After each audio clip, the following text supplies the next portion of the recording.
Hello दोस्तों, आज के इस वीडियो में हम पेडागॉगी इंग्लिश के एमसीक्यू क्वेश्चन पर चर्चा करेंगे जो कि छत्तीसगढ़ शिक्षक भर्ती के लिए महत्वपूर्ण हैं। तो चलिए वीडियो स्टार्ट करते हैं। पहला प्रश्न दिया गया है, which one of the following is the affair of learning. इनमें से कौन सा लर्निंग का मामला है।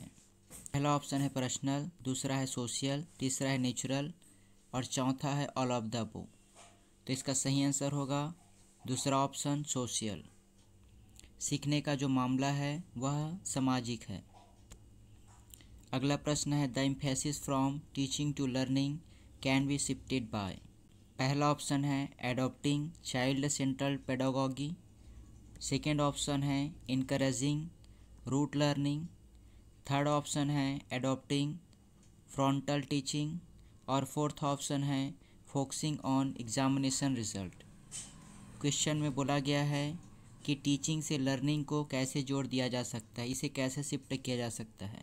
तो इसका पहला ऑप्शन सही है, चाइल्ड सेंट्रल पेडागॉगी बच्चों पर केंद्रित शिक्षा शास्त्र को अपनाकर टीचिंग से लर्निंग में शिफ्ट किया जा सकता है। अगला प्रश्न है, which of the following learning is permanent. इनमें से कौन सा लर्निंग जो है वो परमानेंट है। पहला है बाय रोड बच्चों को रटाकर, बाय लिसनिंग सुनने के द्वारा, बाय अंडरस्टैंडिंग समझकर और बाय सीइंग देखकर। तो इसका सही आंसर होगा बाय अंडरस्टैंडिंग समझकर। जो सीखने की प्रक्रिया है वह लंबे समय तक रहती है। अगला प्रश्न है, in a child central classroom children generally learn. Child central classroom में बच्चे जो हैं सामान्यतः सीखते हैं mainly from the teacher, individually and in groups और फोर्थ ऑप्शन है इन ग्रुप्स। तो इसका सही आंसर होगा third option individually and in groups. इन दोनों में सीखते हैं चाइल्ड सेंट्रल क्लासरूम में। अगला क्वेश्चन है, in the learning process mistakes are. Learning process में मिस्टेक्स जो है वह होता है नॉट वेरी इम्पॉर्टेंट, बहुत अधिक महत्वपूर्ण नहीं होता, एज इम्पॉर्टेंट एज सक्सेस, यह सफलता की तरह महत्वपूर्ण होता है, more important than success, success से ज़्यादा महत्वपूर्ण होता है, नन ऑफ द अबव। तो इसका सही आंसर होगा दूसरा option as important as success, सफलता की तरह ही महत्वपूर्ण होता है। अगला प्रश्न है, which of the following aspects is emphasised most in all teaching theories. इनमें से कौन सा जो तरीका है सभी टीचिंग थ्योरी पर जोर दिया जाता है।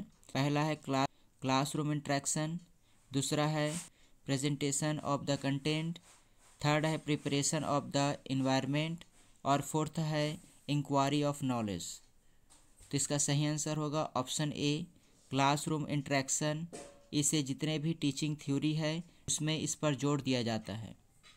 अगला प्रश्न है, a teacher never gives answer to question.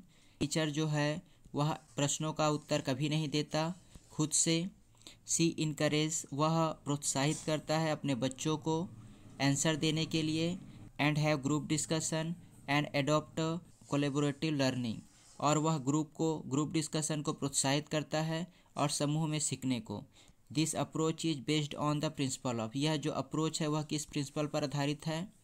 पहला है proper organising of instructional material, second है setting a good example and being a role model, third है रेडीनेस टू लर्निंग और फोर्थ है एक्टिव पार्टिसिपेशन। तो इसका सही आंसर होगा फोर्थ एक्टिव पार्टिसिपेशन। इस प्रक्रिया के द्वारा जो बच्चे होंगे वो ग्रुप डिस्कशन करेंगे और वे स्वयं अगर किसी प्रश्न का उत्तर देते हैं तो उनका जो है एक्टिव पार्टिसिपेशन होगा। नेक्स्ट क्वेश्चन है, what should a teacher do to develop child in a positive manner. Teacher को क्या करना चाहिए बच्चों में पॉजिटिव मैनर डेवलप करने के लिए। पहला ऑप्शन है इनकरेजिंग गुड हॉबीज़, उनमें अच्छी हॉबीज़ को प्रोत्साहित कर motivating them to take a rich diet, उनको अच्छा खाना खाने को प्रोत्साहित कर, डेवलपिंग गुड रीडिंग हैबिट्स, उनमें अच्छी पढ़ने की आदत को विकसित कर, ऑल ऑफ द अबव। का सही आंसर होगा fourth all of the above. एक टीचर के द्वारा बच्चों के पॉजिटिव मैनर के विकास के लिए इन सभी चीज़ों को प्रोत्साहित करना चाहिए। नेक्स्ट क्वेश्चन है, all are the characteristic of learning aspect. इनमें से कौन सा सभी लर्निंग का प्रोसेस है इसके अलावा इनमें से एक ऑप्शन ऐसा है जो लर्निंग का प्रोसेस नहीं है। Learning is the process of the organism. Second है learning is the process related to educating environment. Third है learning is the result of practice. और फोर्थ है लर्निंग रेनफोर्सेस फर्दर लर्निंग। इसका सही आंसर होगा second option, learning is a process related to educating environment. यह सही नहीं है। लर्निंग आपके सभी जगह होते हैं,